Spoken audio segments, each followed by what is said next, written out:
Tom and Laura staggered back into Blackridge just before dawn.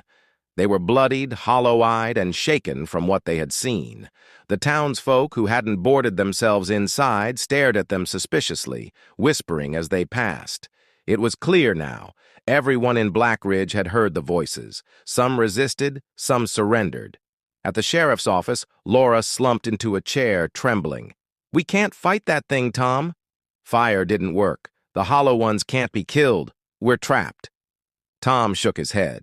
His grief had hardened into something sharper, obsession. "There has to be a way."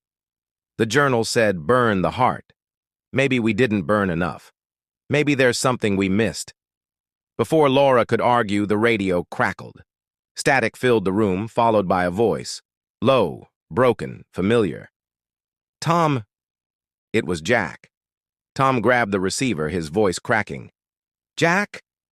Where are you?" The reply was a whisper so faint it chilled the room. "Outside."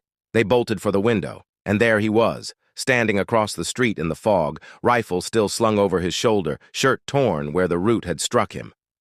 "Jack!" Laura cried, rushing for the door, but Tom grabbed her arm. "Wait!" Something was wrong. Jack wasn't moving. His head tilted unnaturally, his eyes dark pits. When he finally stepped forward, his movements were jerky, broken. "Help! Me!" His voice cracked, layered, part Jack, part something else. Laura's tears blurred her vision. "We can bring him back." But Tom already knew. "That's not Jack anymore." More figures emerged from the fog behind him, other missing townsfolk, their hollow eyes gleaming faintly. Jack raised his rifle, not to aim, but to offer it forward, like a gift. His whisper carried across the street. "Join us." The townsfolk who had gathered to watch began to murmur, their voices syncing with the hollow ones. Some even stepped forward, entranced, as though ready to follow Jack into the fog. Chaos erupted. People screamed, barricading themselves in their homes. Others collapsed, clutching their heads as the whispers overwhelmed them.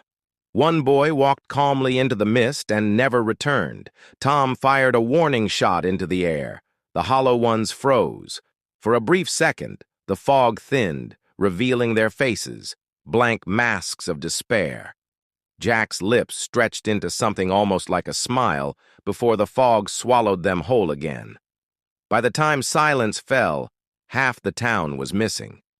Laura whispered, horrified,